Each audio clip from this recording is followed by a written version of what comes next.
What's up, football fans? Welcome to the Extra Point.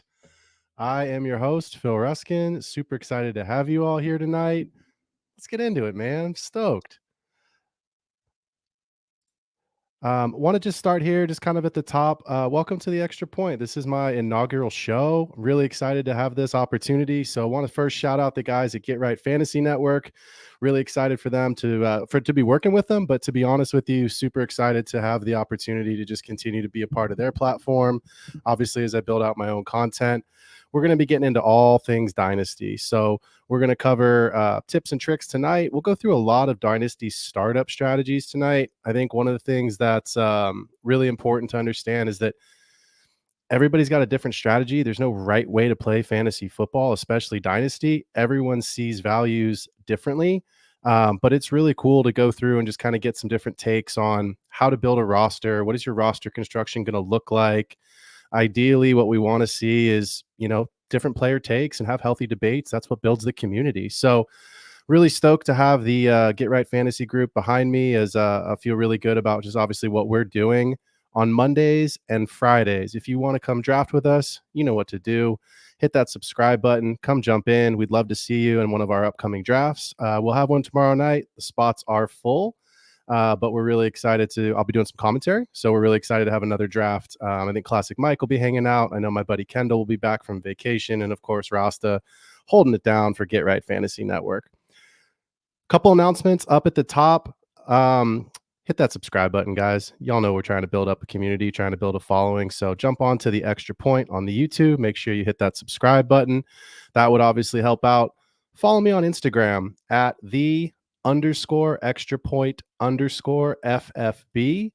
My Instagram channel is going to be having little player updates, maybe a hot take. I want to do some live polling, give you all an opportunity to jump in on the comments. Ultimately, I want to make it really interactive and help give people who follow the show an opportunity to create some content for the show. Share my content with your leagues, your family, your friends. We're a fantasy football community. Let's continue to build and grow that community. So I know I started this as just kind of an email list. That's kind of how this began. It's just me writing about my leagues, prepping for drafts with mock drafts of how I thought the rookies would go based off team need, based off best available, going into some of the articles about where I thought, hey, these are some trades that if I was, player X in this league, I would consider at least sending out and seeing if people are interested in having that conversation about trades. That's kind of how all this started. So yeah, just continue to grow that, that community. Make sure you share the content. If you like what you hear, what you're seeing, make sure you pass that around your leagues. If I'm on the clock and I'm in the league with you, I apologize. At least you guys know what I'm doing tonight. But yeah, there's a ton of startups that are happening right now. Most of the rookie drafts are obviously over, but our startup drafts are going like crazy. I know I'm in a couple right now. And so that's what I really want to focus on tonight. Lastly, I have a ton of leagues on Sleeper, ranging from free all the way to the big money leagues. So if you want to play, message me on Sleeper at PRuskin, and we'll get you set up. We'll find the right competitive league for you, no matter what your Dynasty experience is, whether you want to play just to have fun, whether you're trying to really win some money, or really if it's your first opportunity to play Dynasty, I've got the right league for you. So hit me up on Sleeper. We'll make sure we find the absolute best place for you to grow your Dynasty experience. So, like I mentioned, guys, it's Dynasty season. We've got a ton of Dynasty startups happening. Obviously, the rookie drafts are probably over unless you're one of those leagues that's going to wait to do your rookie drafts. But I want to give just a real quick tip if you're in a Dynasty startup draft to kind of start here at the top of the show before we get into some of the builds that I've put together in preparation and start kind of breaking down some players. Go build a depth chart. Please do yourself a favor and build a depth chart, right? You go and look at any NFL team. They have a depth chart of the guys that they're looking at for this current season, who's under contract.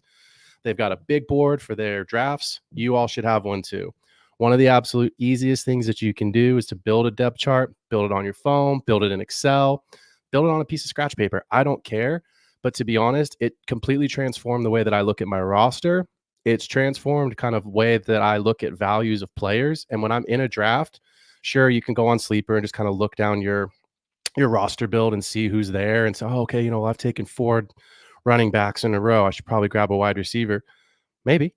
Or maybe you can look and see the best available player is, and maybe it's time to pivot because there's been a huge run on receivers, and now it's time to go and start a run on tight ends, start a run on quarterbacks. So I think it's really helpful. You can get as crazy as you want. You can do it just very basic. I'm not going to show mine right now. I'll get into that another time. If you're interested, hit me up. I'll definitely share it with you. But I color code mine in Excel so that it matches what's on Sleeper. I know that sounds that's a little extreme, but it's not. I'm a visual person. For me, quarterbacks are red, running backs are green, wide receivers are blue, tight ends are orange.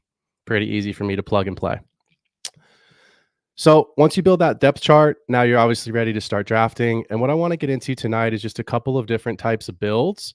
And I want to start here at the top and go through a build that I think is really helpful when you're looking at taking a hero RB build. For those that don't know what a hero RB build is, quite simply, it's taking an opportunity, if you, depending on where you're at in the draft, to try to grab one of the top five running backs, grab one of the top 5 running backs. So you're basically looking at an opportunity, if you can, to build your running back room around Bijan, Brees, CMC, Gibbs, or JT. Honestly, I know people say, oh, Gibbs has Monty in the backfield. Like maybe he's not a hero. To me, I'm okay with Gibbs being my RB1.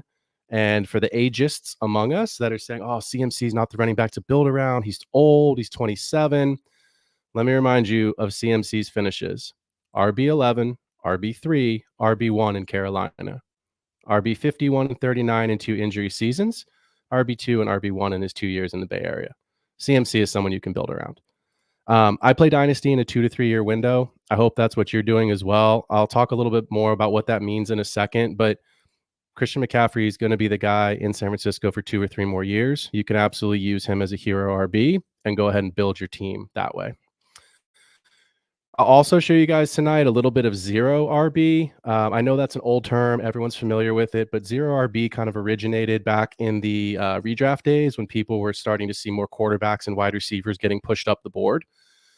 To be honest, I think zero RB in Dynasty still works because there's so few running backs that really make such a huge impact for your team.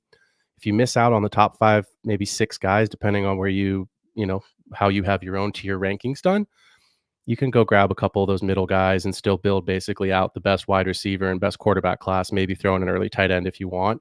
I don't have any problem with somebody that wants to take a zero RB approach and not draft a running back until the 5th, 6th round.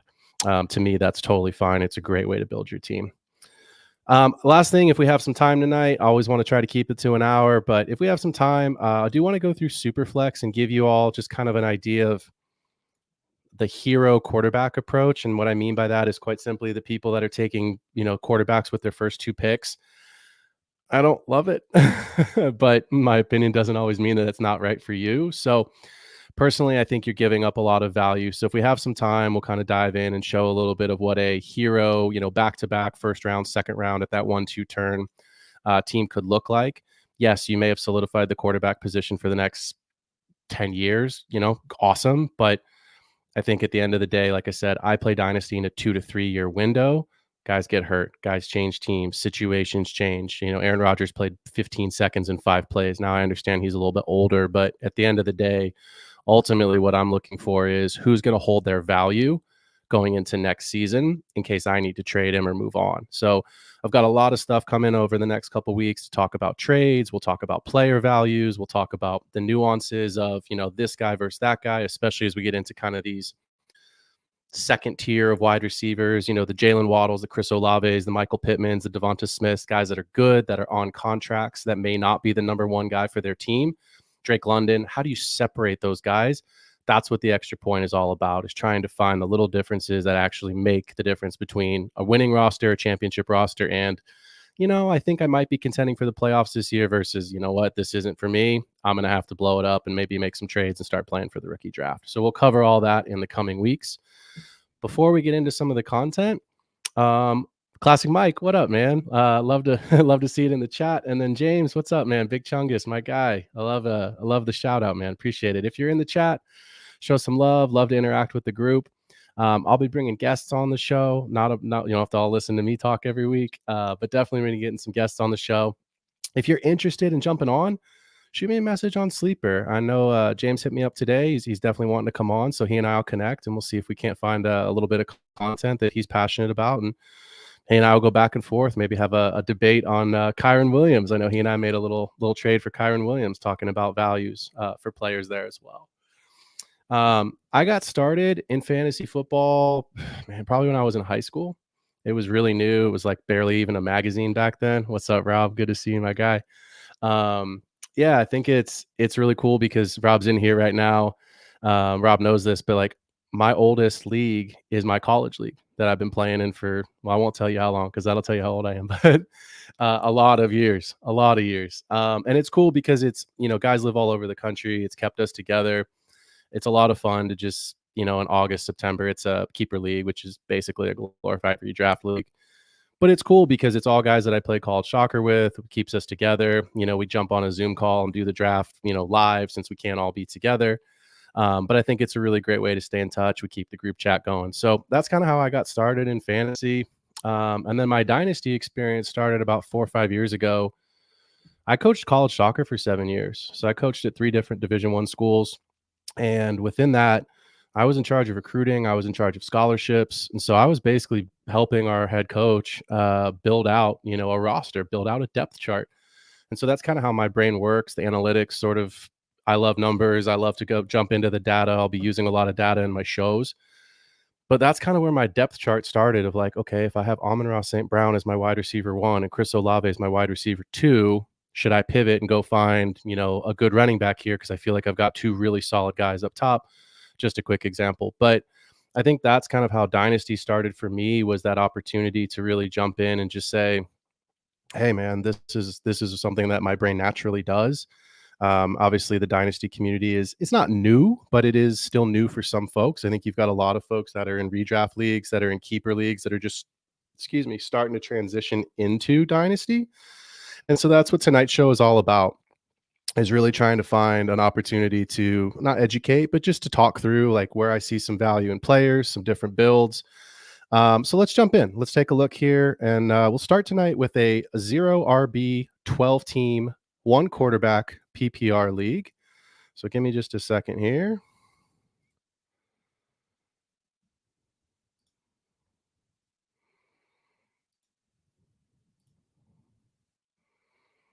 Hope you guys can see that.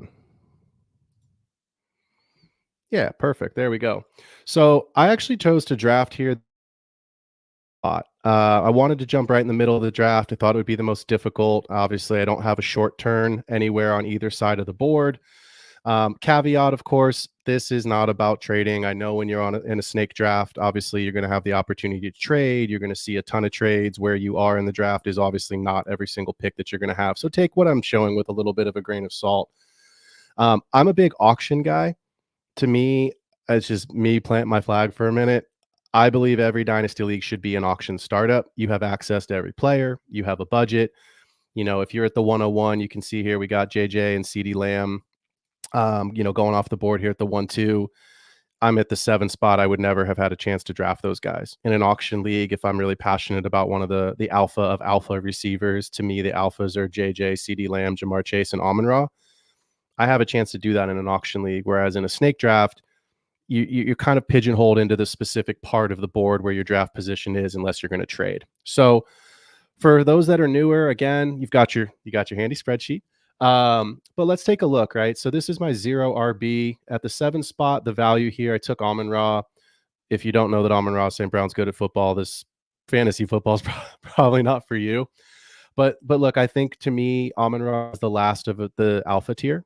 I would put the 4 that I named, kind of JJ, CD Lamb, Jamar Chase, and Amon-Ra St. Brown in that alpha tier. So I chose to build my room, my wide receiver room, around him. This is a single quarterback league, so I intentionally didn't want to take a quarterback until the value was just too good to pass on. So you can see Malik Neighbors coming off the board here in the 2nd round. I like Neighbors. I think there's some people that are scared of the landing spot. I'll be honest. Don't let landing spot bother you. Situations change. Draft capital doesn't, right? You listen to any of the experts in the industry and they'll tell you the exact same thing. I'm not a Daniel Jones truther. I know that Classic Mike's here. I know he's a Giants fan. Like, look, Daniel Jones got paid off the back of one good year when Saquon Barkley did the lion's share of the work. Let's just call a spade a spade. I don't anticipate that Jones will be the quarterback in New York next year. He might, but I think right now most people expect it to be different. So to me, there's no one else in New York. I love Neighbors. I think he's the wide receiver 2 in this rookie class behind MHJ. Ultimately, for me to have Neighbors as my wide receiver too, fantastic value in my opinion. He's on a rookie contract. He could see 120 to 130 targets this year. Go ahead and grab Neighbors. Don't worry about the landing spot. Similarly, don't worry about Brock Bowers in Las Vegas. Guys, he's going to play. He's going to be great. Tight ends take time to develop. So, unless the landing spot is just so crowded, so horrible that you just can't see the path forward for these guys, like Ricky Pearsall. I love Ricky Pearsall. Go Gators. But Ricky Pearsall needs a trade, right? Debo's got to go somewhere. Ayuk's got to go somewhere for Pearsall to really emerge. But I think Pearsall's still going to have low end value. So I don't want to talk about Ricky Pearsall a ton tonight, but like to me, those are the kinds of players where you say like, okay, I can't see the path. Maybe I take a shot on a different player who projects to be a little bit more involved early on. So Jalen Hurts coming off the board for me at the 307. When I take a zero RB approach, I'm really looking for a rushing quarterback. And everyone's going to say, "Oh, Phil, that's ridiculous." Everyone knows that rushing quarterbacks are the cheat code in fantasy football. That's true. They are, and everyone does know that. But when you take a zero RB approach, what you're basically saying with a rushing quarterback is I'm supplementing what I'm giving up with my running back through my quarterback's ability to run. Right. So I know that Jalen Hurts, Josh Allen, right, those are the guys that are ultimately going to should be, the top of the league in terms of rushing. CJ Stroud's the hot name right now. Everybody wants him. He's a great player. I have CJ. Actually, no, I just traded him to Kendall. So I traded CJ Stroud for Lamar Jackson, rushing quarterback. And I had the stack with Flowers. So it was, for me, a good trade. But CJ Stroud's a pocket passer. I love Stroud. I think he's going to be fantastic. I love the weapons around him. He's got to throw. He's going to have to throw. And if you look at a 6-point scoring format, I think that's where it evens out, because then I'm really looking at total touchdowns. In a 4-point scoring format for passing touchdowns, I absolutely want, the rushing quarterbacks every time. So Jalen Hurts for me at the 3 spot. And then Tank Dell to finish out my wide receiver build. And now you could see in the 5th round is where I took my first running back. So a really good example here, at least what I think of a zero RB build. Ultimately, I think Jonathan Brooks is going to develop slowly. So you can see a little bit later on, I took Monty and Warren. I'm probably starting week 1 with David Montgomery and Jalen Warren as my RB 1 and 2 this first week. I'm comfortable with that. Would I rather have CMC and Bijan? Of course, but that's not the build that I chose in this particular draft. And I look at my wide receiver room, Amon-Ra St. Brown, Malik Neighbors, Tank Dell, Keon Coleman, A.D. Mitchell.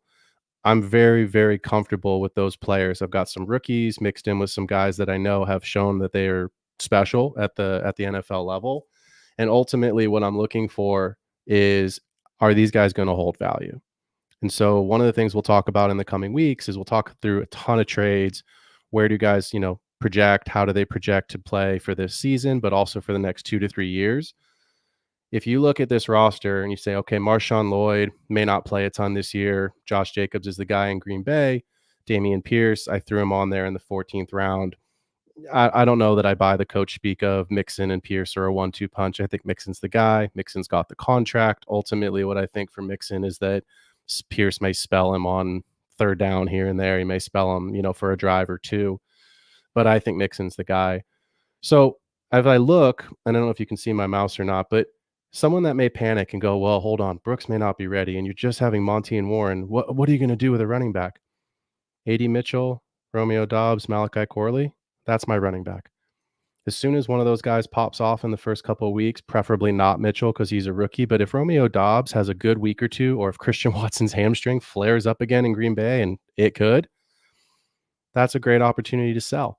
And I'm not going to get Bijan Robinson for Romeo Doubs after 2 good weeks, but I might get James Conner.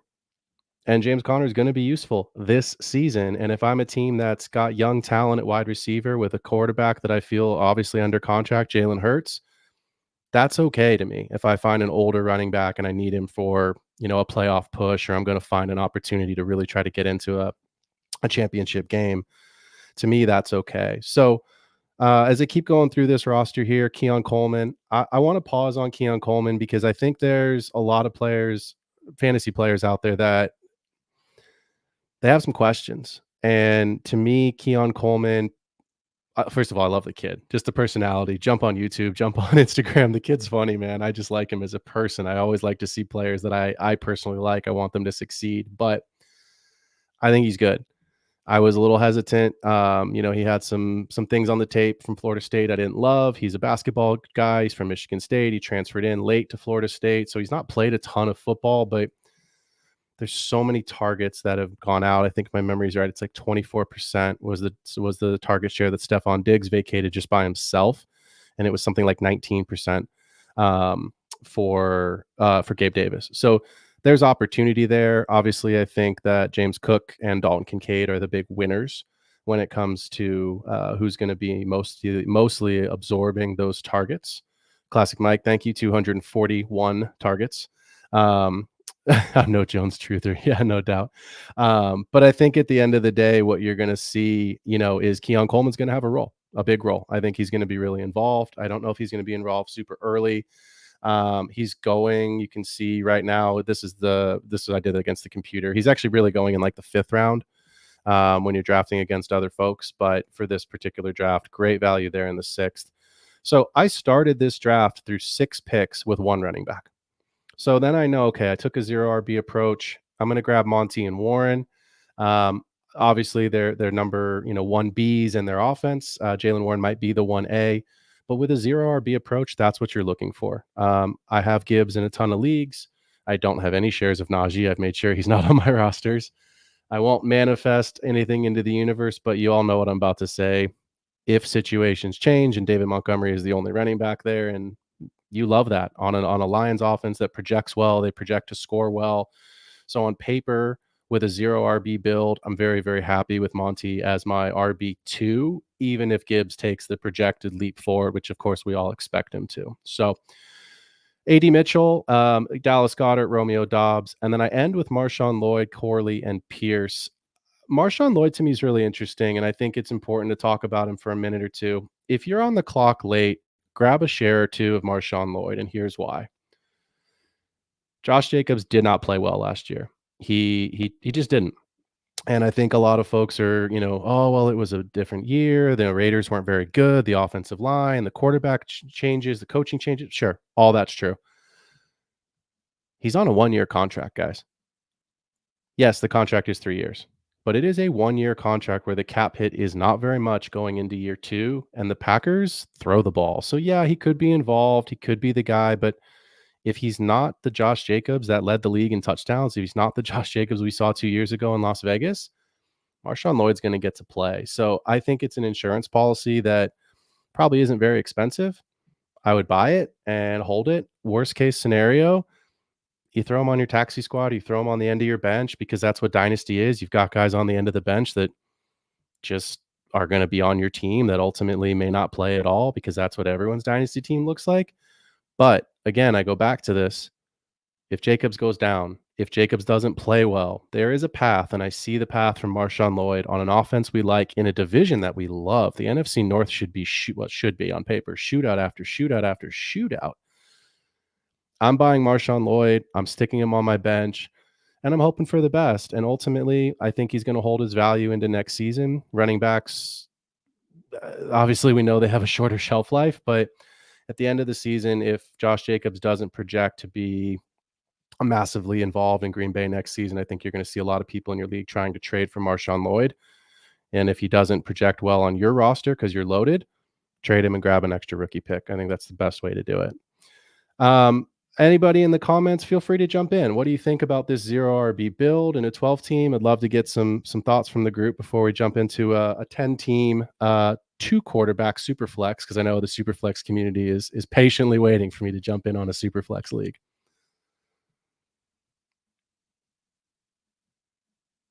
Dude, we got some good names in here.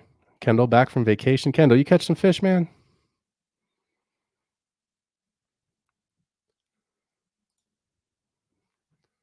All right.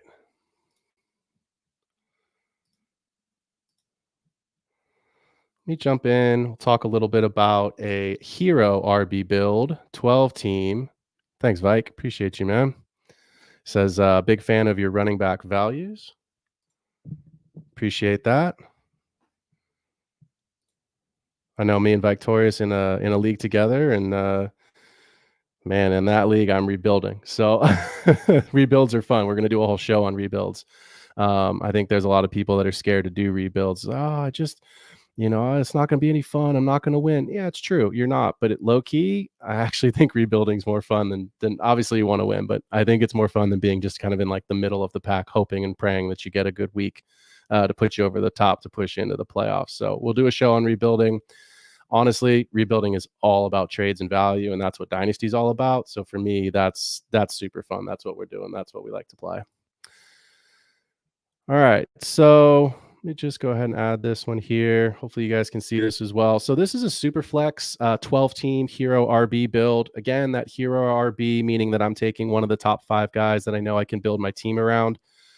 This one I chose to draft a little bit later, towards the second half of the draft, because I knew on paper where the running backs would go. And obviously I doctored this draft position so that I could present this tonight. But look, there's a lot of folks that are going to be drafting towards the ends, of the drafts. So I started with Anthony Richardson. Again, I knew I would try an RB build. I'm a big Richardson guy. I know the sample size is small. I get it. 4 games last year, which was really 3 games in 1 quarter. In those 3 games, though, he put up numbers that we haven't even seen Josh Allen put up. So yes, Richardson's got risk. Every player has risk. And that's the key to fantasy football. Every single player is one injury away from ending their season. That's just what comes with the territory. I had the 101 last year in my my redraft league with my buddies, my oldest league from college. I had Justin Jefferson.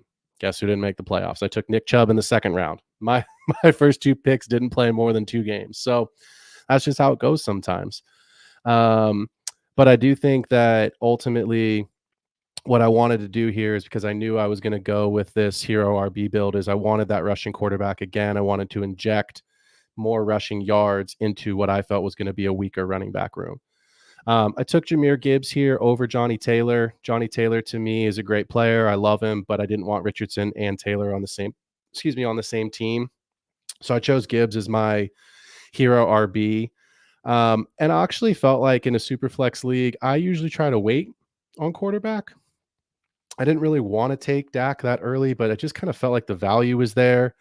I thought there would be a good amount of receivers coming back to me at the turn, which there was. And honestly, after Dak, to me, that's where the tier break is. It's just Goff, unless you want to roll with one of the rookies. And I think if you're looking at, a super flex league where you don't have, especially in a startup, you're going to need to take a third quarterback later on. I like McCarthy. I like May. I think May's got a longer way to go than McCarthy does. Obviously, Caleb's in the best situation I think we've ever seen for a rookie. So to me, Dak is safe. Dak's got CD. And look, they said they threw the ball 1 million times last year. And who'd they bring in as their running back? Jonathan. Oh, wait, no, not Jonathan Brooks. Did they bring in Trey Benson? Oh, no, not Trey Benson. Who'd they bring in? Oh, right. Ezekiel, I'm 1,000 years old. Elliott, feed me. Feed me. That's that dude's slogan. I love it. But bro, you ain't chasing a ring. Let me tell you something, Zeke. I love you, but no. So, yeah, I think for me, Dak represented a good value, and then I felt set at quarterback. So I hammered away at wide receiver. Michael Pittman, T. Higgins, Brian Thomas Jr., Keon Coleman. To me, Pittman and Higgins are Vike. You definitely have a type when it comes to receivers. I do. I like guys on contracts, and I like guys in good situations, as we all should in Dynasty. So to me, I think when you look at a player like Michael Pittman and T. Higgins, obviously I took Pittman to stack with Richardson. He's got a contract. He's going to be the number 1 in his offense. I project that offense to be pretty good again this season. Again, if we see Richardson play more than 4 games, I think you're going to see good numbers and potentially an outside shot at a top 12 season for Michael Pittman. I think that's in the range of outcomes. Is he going to get there? I don't know. He's probably in that 15 to 18 range, but I'm okay with that, knowing that he's a guy that I think is going to see 90 to 100 targets easily. He probably will be the goal line, passing option. And ultimately, I think there's, AD Mitchell's a rookie. He's going to take time to come on. Josh Downs and Alec Pierce is sort of in the dust. So, yeah, I like Pittman. Higgins is interesting as well. I think to me, T. Higgins is a player that, man, if it works, it works. If he's not in Cincinnati next year, I don't know. But T. Higgins to me is still a good player. So I'm going to bet on the talent more so than the situation. Look, he didn't go to Carolina this year. I highly doubt he goes to Carolina next year. T. Higgins with Joe Burrow, wide receiver 2. Obviously, he'll never be the alpha with Jamar Chase there. But if T. Higgins winds up in Dallas next season with CeeDee Lamb as a free agent, you love that. You'd have to be really, really stoked on that. Again, he wouldn't be the alpha, but you know that his volume would still be there as probably a similar situation. So there's a lot of landing spots for Higgins. But I think obviously the talent to me is more important than the situation right now. Again, going through kind of my hero RB build, I'm still hammering away at wide receiver. Felt good about Pittman, felt good about Higgins. So I wanted to get some youth in there, Brian Thomas and Keon Coleman.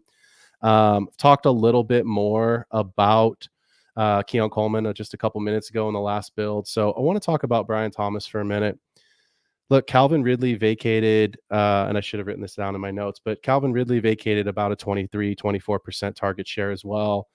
Evan Ingram's there. I think he'll still be there. He's going to be, 30 years old, if my memory's right, 29, 30 years old. He's going to get underneath targets. Christian Kirk missed a ton of the season, but Christian Kirk's a slot guy. And so I think about Brian Thomas as the X receiver on the outside.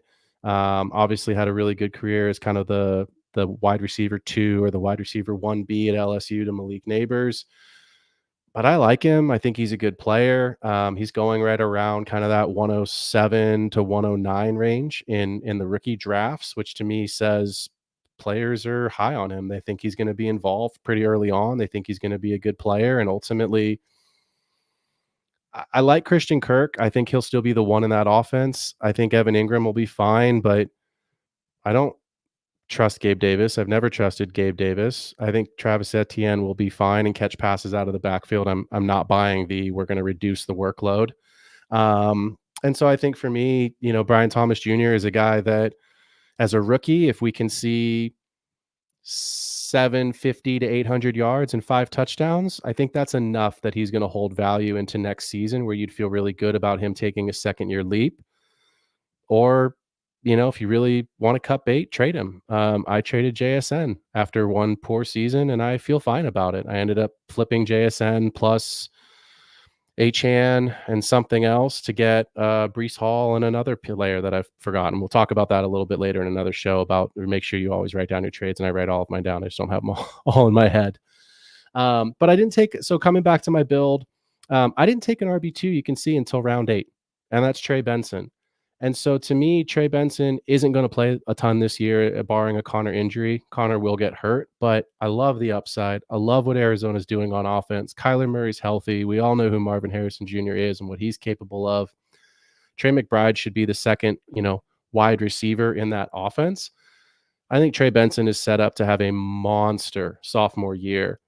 So I took Gus Edwards in the 12th, knowing that I was going to be able to get an RB2 for this season. Nobody wants Gus Edwards on their roster. He's old. He doesn't project super well. He'll get touchdowns. I think that's the one thing. J.K. Dobbins is injured. We know that Dobbins isn't going to be fully healthy for a while. I don't trust Dobbins to be healthy until I see it.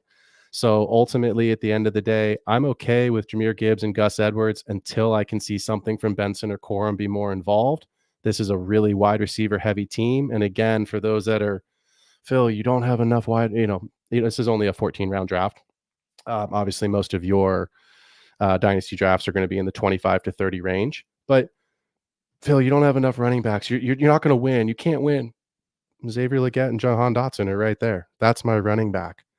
So to me, Jahan Dotson is a bounce back candidate. I believe in Jaden Daniels. I don't love Cliff Kingsbury, but I've seen him do great things with wide receivers and rookie quarterbacks, especially running rookie quarterbacks. So I think there's a world and a possibility that exists where Dotson is going to be a guy that does bounce back and has a better season. And if you don't feel like it's sustainable, there's your trade right there. Week 2, week 3, Jahan Dotson is, having a good season. He's got some numbers. He looks good. Jaden Daniels is figuring it out. You need a running back. Go and find yourself a running back. So that's the beauty of, Dynasty. I could potentially in this team trade Jahan Dotson for an RB2 and still keep my core of Pittman, Higgins, Thomas, and Coleman together and feel really, really good about my team going forward. So I want to pause here because there's some comments here in the chat. I definitely want to jump in on these. Vike saying, I meant those guys being 6'3" for my type of receivers. Yep. I definitely like the receivers. I like big body wide receivers. I know a lot of guys in fantasy talk about, oh, you're an ageist. Yep, that's true. Most of us are ageists when it comes to dynasty. We don't want the old guys on the team, right? Tyreek Hill is probably the one guy in the league that I'm okay riding off into the sunset with.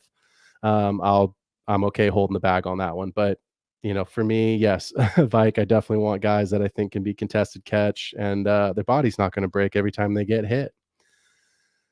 Classic, hoping Pittman balls out. Um, classic. Do we like DJ Moore? The short answer, no. The long-winded answer is I think for DJ Moore to repeat what he did last season, we have to see something that's never been done. And what I mean by that is we have to have a rookie quarterback pass for 4,000 yards, support a double-digit touchdown season, which I think's only been done like once or twice in the NFL with a rookie quarterback. And I don't see it. I don't see the path. Keenan Allen's there. I think he's going to be heavily involved. I think Rome's going to take a while to develop. To me, Rome is not the player that you want to rely on this season. He is going to be phenomenal in year 2 and beyond. I do think Keenan Allen will be a 1-year rental for the Bears, which is why I'm so high on Rome Odunze. I like the size, I like the tape, I like everything that I've seen and I like the kid. He's just a good kid. But no, I'm out on DJ Moore. I've called him DJ4 for so many years because that's the amount of touchdowns that he scored is just 4 touchdowns until last season. Last season was just statistically his best season he's ever had in his career with a quarterback that's not even there and a quarterback that the NFL doesn't like. Caleb, everyone likes, the NFL likes. He was the 101. He's a rookie. So I think it's going to take him some time to figure it out. I think Caleb's going to be great. I think it's going to take him a little while. I just feel like DJ Moore is, I won't say he's an expiring asset because he's not. He's definitely not. I think there's value in him. But to me personally, I don't think I have, and I think I might have one share of him in my dynasty leagues, and I'm okay being wrong.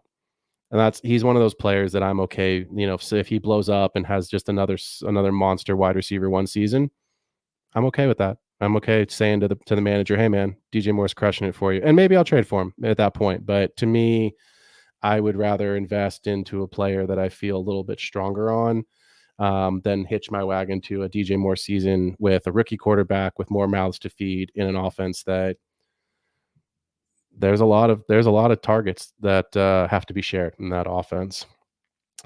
Kendall, my guy, was Pickens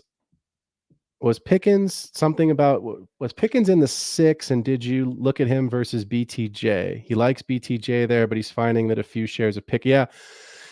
I'll be honest, man. I'm rising on Pickens. I hate the quarterback situation in Pittsburgh. We all hate the quarterback situation in Pittsburgh. But again, I said it earlier in the show and I'll say it again.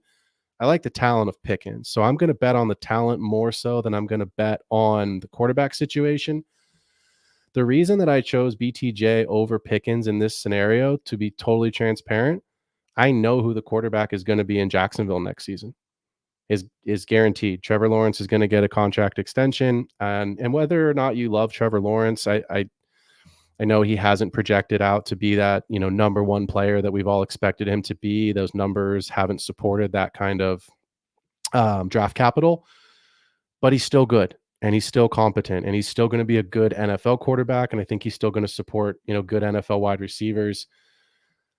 I don't know if Russell Wilson or Justin Fields is the quarterback in Pittsburgh. And I definitely don't know who the quarterback is next season. So again, situations change. If you told me that Dak Prescott hits free agency and winds up in Pittsburgh next year, George Pickens would be this year's Drake London, last year's Garrett Wilson. Boom, to the moon.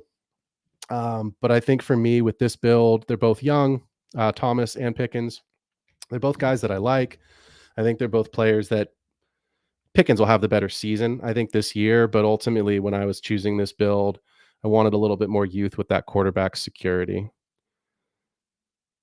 Pickens again in the 6, Lav McConkey. Kendall's my buddy. And I'll just tell you a really quick story. Kendall and I are in a league together and we kind of became friends just through Sleeper because, well, I won't speak on the other guys in the league, but I think he and I were probably the only 2 guys that really saw similar value in how trades were going down. And we sent a bunch of trade offers back and forth, and then ultimately just started talking football and just kind of shooting messages back and forth on Sleeper. And then I asked him one day, I was like, do you ever just want to do like a Zoom call and just, shoot the shit and just kind of get together and just talk football and talk shop? And that's kind of how this all started. So Kendall, love you, my man. Hope you had a good vacation. Appreciate you being here tonight for sure. And looking forward to, I think we play each other in week 1 in the Hall of Fame. So looking forward to that battle. And Kendall scares me because he's a day trader. I have no idea who's going to be on his team come week 1. Who I'm looking at right now probably won't even be there. So we'll have Kendall on the show here soon, and we'll definitely talk some player values, trades, and range of outcomes. Classic Mike, before Nico Collins last season, it was wide receiver 19 with the highest as a rookie. Nico Collins just got the bag, got a 3-year, $72 million yesterday, and then Jalen Waddle got paid today. I like Nico. I think the reason that I hadn't drafted Nico until today, to be quite honest, I took Nico in a league this morning, was because of the contract situation. I think my buddy Mike, different Mike, but I think my buddy Mike is in here. Yeah, he's there. I see him, M. Flynn. Mike, if you're still here, I hope you're listening. Trade Stephon Diggs. Get him off your roster. He's an expiring asset in a crowded team. I think Nico's going to be the 1 in that offense. I think Tank's going to be the 2. And I think that Steph Diggs is going to be the 3. That's how I see it. Joe Mixon catches passes. I don't really believe that Dameon Pierce is going to be super relevant. But ultimately, I do think that, look, Nico had a really good season. I think he's got the trust of Stroud. Stroud can air it out. Steph Diggs is going to get his. He's going to get targets. He'll score. But I look at Stephon Diggs as a 1-year rental. I think the fact that they voided the last 2 years with his contract kind of tells you what they're thinking. I think it's a play and earn it sort of a deal, more so than you're the guy and here's a ton of money, and our money is basically backing up the fact that we value you with this amount of capital. I don't see it. They just paid Nico. Tank's on a rookie contract. Stroud's on a rookie contract. They've already paid Mixon. So to me, I think if Diggs has a really good season, he could get paid simply because of the fact that the quarterback and Tank, but Stroud and Tank are on that rookie deal each. But I think Nico's going to get the targets. Tank works in, obviously a very different role. So to me, Tank Dell is pretty secure, whereas Nico and Diggs are competing for targets. And I think they go to Nico. I think that's kind of where I've been leaning more so than anything else. And in a dynasty format, I'm an ageist. I would rather have the younger player.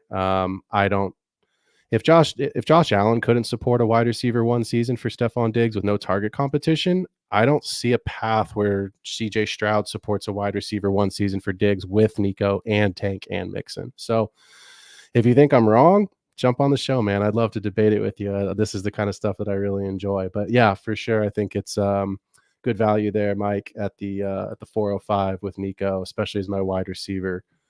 Sorry, it's not on my team. I drafted him at that same spot. That's funny. Today I took Pittman in this league, but yeah, the last build that I want to show you guys actually to be a little bit kind of.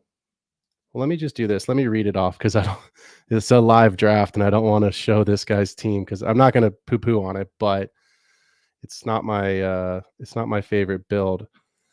I wanted to show or at least talk about this. So bear with me here as I kind of read this off. So this is that hero kind of double quarterback. Everyone in Superflex, everything gets pushed up the board, right? Quarterbacks are always pushed up the board. I got to get a quarterback. I got to get a quarterback. You do, but let me tell you this, and please listen, because this is really important. I won a championship in my main dynasty league last year with Russell Wilson as my quarterback. And if you remember, in week 17, Sean Payton benched him, which means I won a championship in a 2-quarterback league with Jordan Love, good, and Jarrett frickin' Stidham. So I had Anthony Richardson in that league with Jordan Love. I lost Anthony Richardson in week 4. I played the whole season with Jordan Love and with Russell Wilson. And in the finals, I had to decide between Jarrett Stidham and I don't even remember who. That's how bad it was. It wasn't Joe Flacco, I can tell you that. So I think it's important, quarterbacks, but look, 66 quarterbacks played an NFL game last year, started. Joe Flacco was wasn't arguably better. He was better than Deshaun Watson. So to me, there's guys that you're going to find on the waiver wire. There's guys that you're going to draft late. There's James, you got lucky. Yeah, Christian McCaffrey needed one more yard for that touchdown, and I would not have won. You're right. But my point being is that I don't think you have to sell the farm to go quarterback, and just go rip off the two best quarterbacks you can get, because you're sacrificing a ton of value at these other positions. So this guy here at a 10-team league, he was at the 110. He started with Anthony Richardson and Lamar Jackson. At the 3-4 turn, he took Jahmyr Gibbs and Sam Laporta. So he's got two quarterbacks, which are phenomenal. Obviously, if you have Richardson and Jackson, you're thrilled. You've got rushing, you've got touchdowns. You're just stoked. I don't love having Gibbs and Laporta on the same team. I don't mind stacking a quarterback and a running back together, but having a running back and a tight end, look, it's fine. They're obviously great. Gibbs, I've already mentioned, is a hero RB in my mind, and obviously Sam Laporta as a rookie was the tight end one in fantasy. He projects to be a top 3 tight end again this season. They can't score on the same play.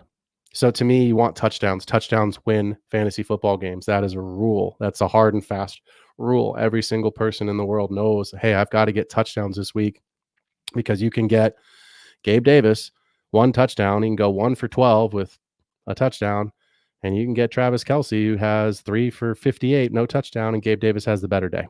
There you go. So this same build, right? So Richardson, Jackson, Gibbs, Laporta. And here's where it gets a little sticky. Classic Mike. I have Gibbs, Laporta, and Goff on one of my Dynasty. Go Lions, man. That's Dan Campbell. That's some high tea right there. Look at this guy. I have Gibbs, Laporta, and Goff. You are all in, my man.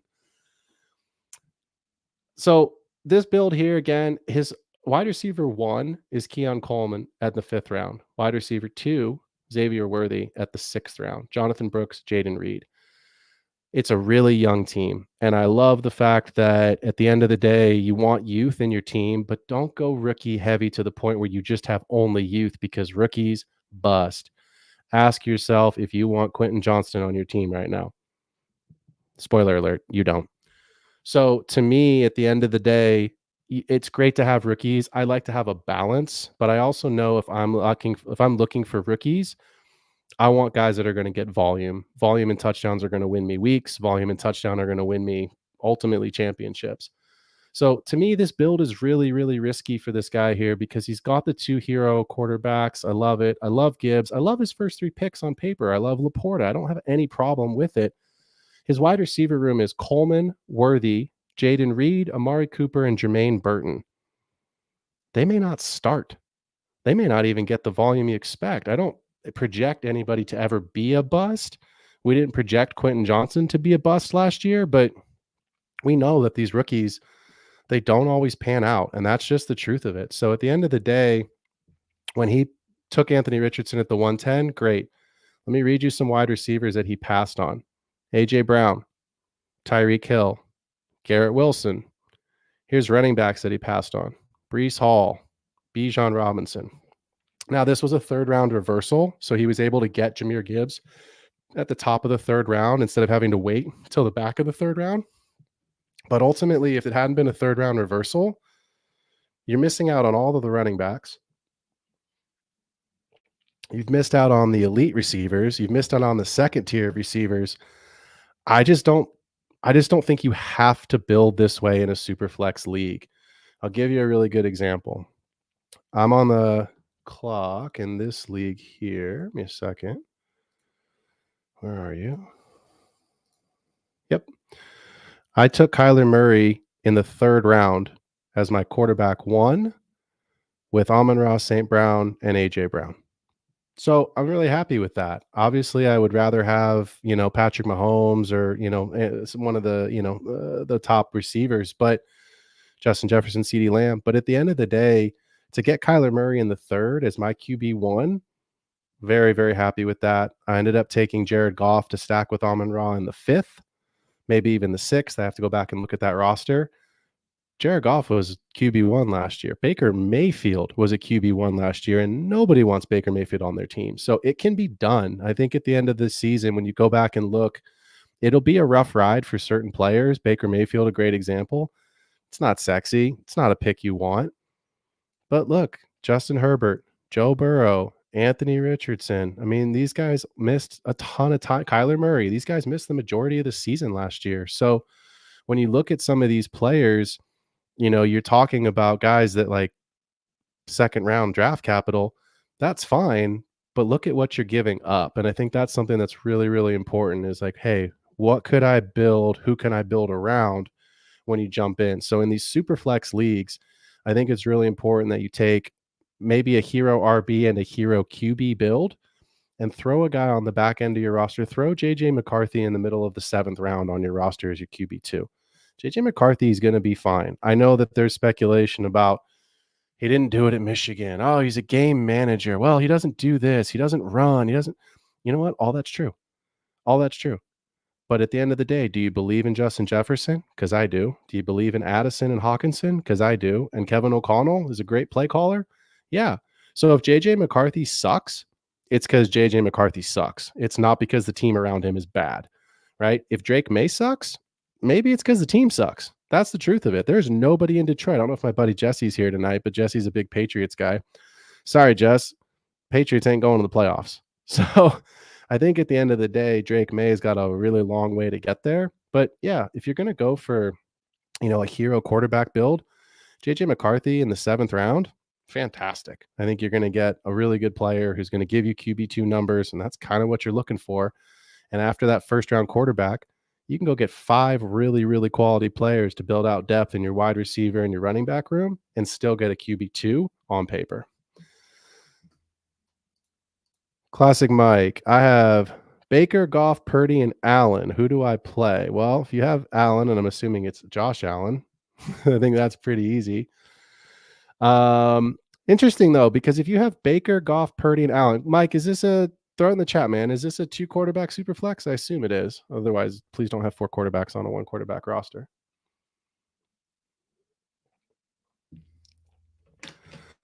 As he's throwing that in there. Look, if this is your roster, Baker, Goff, Purdy, and Josh Allen, I would trade Brock Purdy. Dynasty 1 quarterback. I would definitely trade one of the quarterbacks. I didn't go through my roster sheets tonight. I just didn't want to do that. I wanted to show some of the stuff that I've actually built out for you all to see. I don't like carrying more than 3 quarterbacks max in a 1 quarterback league. And if it's a smaller bench, I only carry 2. I'd rather just go get a guy that I feel really solid about and build up the rest of my depth chart in the wide receiver and running back room. Everyone knows this. Wide receiver is going to hold value, and running back is the most volatile position in all of fantasy. Running backs get hurt. It's just the truth of it. So I'd rather have 7 or 8 running backs on my roster, knowing that running back 6 and 7 probably are going to play. But ultimately, I just feel like 3-4 quarterbacks in a 1 quarterback league, you're just clogging roster spots. So my ideal build, 2 quarterbacks, 2 tight ends, fill the rest of your roster with running backs and wide receivers. I think that's where you're going to end up having the most value to trade. I think that's where you're going to have the most value for guys that could end up playing for you. And ultimately, if you get into those, 7 or 8, positionally 7 or 8 guys, you're going to turn that part of your roster over with rookies in the next season anyway. So, last little bit here. I like to go through kind of in this little segment. At some point, I'm going to add music and stoppages and blocks and all this kind of stuff. But for the first show tonight, we're just kind of going through it. But I call this the 2-minute drill. If you want to be part of the 2-minute drill, let me know. Shoot me a scenario, but basically shoot me a keep, trade, cut, or as I like to call it, buy, sell, hold, because this is Dynasty. If you got a quick question, hey, did I get good value? Or hey, I'm thinking about making this trade. That's exactly what the 2-minute drill is for. So my buddy Griffin, he's in a league with me. He sent me this startup and kind of wanted to get my thoughts on it. And it's really interesting. This is a Superflex 14 team league, Superflex 14 team. He started with the 106 and he ended up trading all these different picks. It was crazy, actually. I'll tell you exactly what he sent me because it was wild. Griffin's a big trader. I know that about him. He's always going to have a ton of picks. In a startup draft, he now has 1, 2, 3, 4 first-round picks next year. 1, 2, 3 seconds, and a 4th. In the 2026, he has 3 firsts and 3 seconds. So he's made a ton of trades trading back. 14 team. This is his group. Dak Prescott, Jonathan Brooks, and Tajay Spears at the running back position. Puka, A.J. Brown, and Tank as his receivers. Evan Ingram at the tight end position. T. Higgins and Raheem Mostert in his flex. Michael Penix and Kirk Cousins in his QB2 super flex spot. So when he sent it to me originally, all of that wasn't there. It was just a couple of the receivers, Prescott. I don't love having Penix and Cousins on the same team in my roster. I just feel like right now it's a messy situation. Like, Atlanta, what are you doing? And like, what are you doing? But I like Penix. I'll be very, very transparent. If Penix had gone anywhere else, just about anywhere else, he was actually my QB3 in this class. I had him just behind Jaden Daniels, ahead of Drake May, and ahead of JJ McCarthy.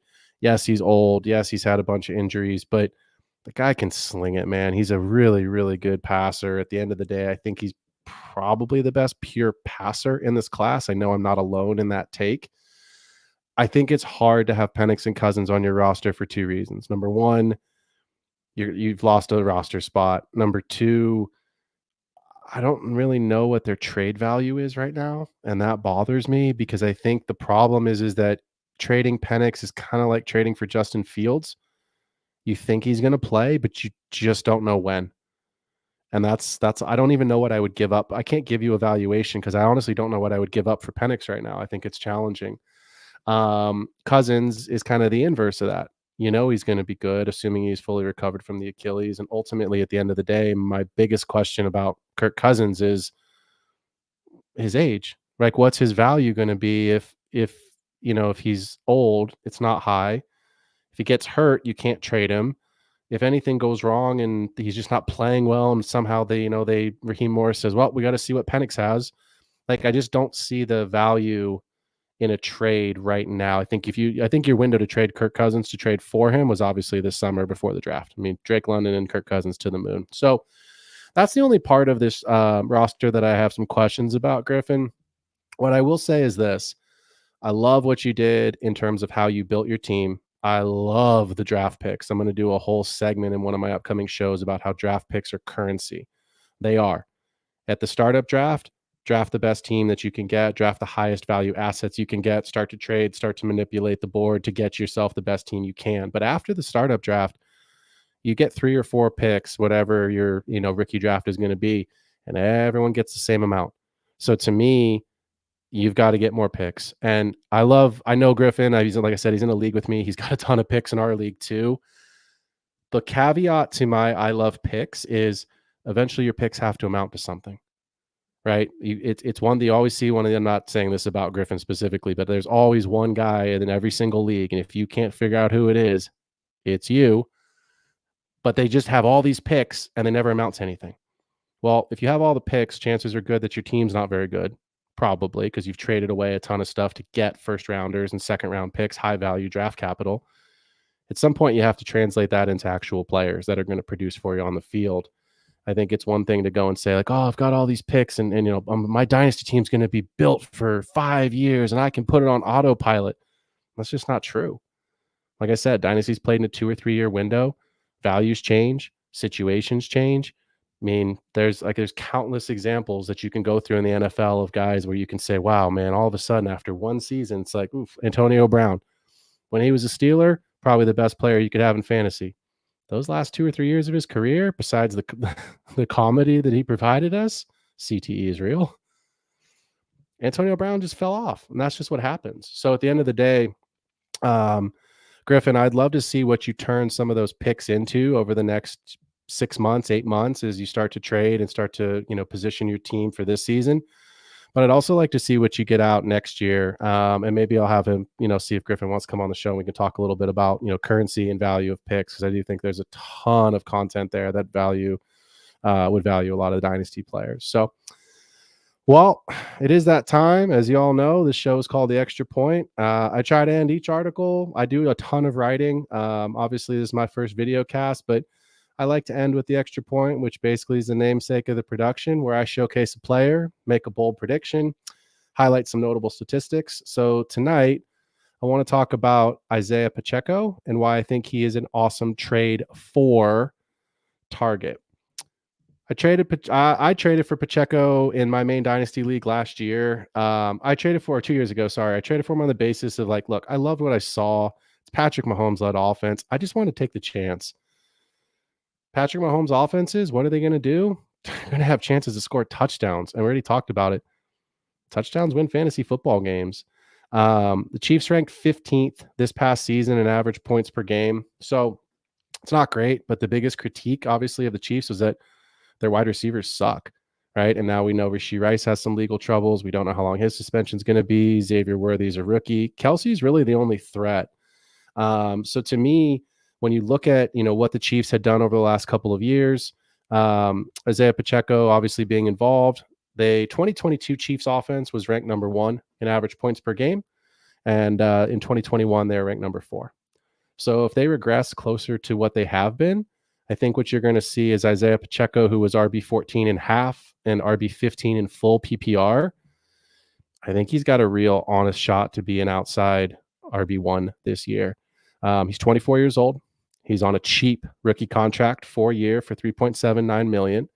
Caught 44 of his 49 targets this year, rushed for 935. They signed Clyde, who doesn't scare you. Jerick McKinnon is 33 years old. I just don't see a path where Isaiah Pacheco is not the featured running back in that offense. I don't see a world where he's not still getting goal line looks. Sure, Kelsey, but like from a running back perspective, Mahomes isn't going to vulture touchdowns on the ground. I think if you have an opportunity to go and trade for Isaiah Pacheco, bolster your running back with a floor RB2, but I'm going to say an RB1 in 2024. And I think you can get him for a late first rounder next year. There's a ton of running backs coming out of next year's class. So, running backs, sure, like you just don't know what position you're going to be in next year. I think you can get him for a late first round pick, or package him with the second and something else. But I think you can go and trade for Isaiah Pacheco. I think you're going to be getting on paper what people view as an RB2 because of the amount that Mahomes throws. And I think you're going to wind up with an RB1 finishing in the top 12 this season. Well, guys, I appreciate y'all hanging out. This has been my inaugural episode of The Extra Point. I will be live every Thursday at 7 p.m. Pacific, 10 o'clock Eastern. Subscribe to the YouTube channel. Make sure you hit me up on Sleeper if you want to jump in one of my leagues. Shoot me messages on Sleeper. Like I said, if you've got questions about trades or values or, hey, who should I pick in this, scenario? I've actually been helping a couple guys today asking about who should I pick. So I love that kind of stuff. It also gives me ideas for what kind of content to create next. We'll be getting some guests on the show, and super excited to hang out with y'all next Thursday, 7 p.m. Thanks for tuning in. Have a great week.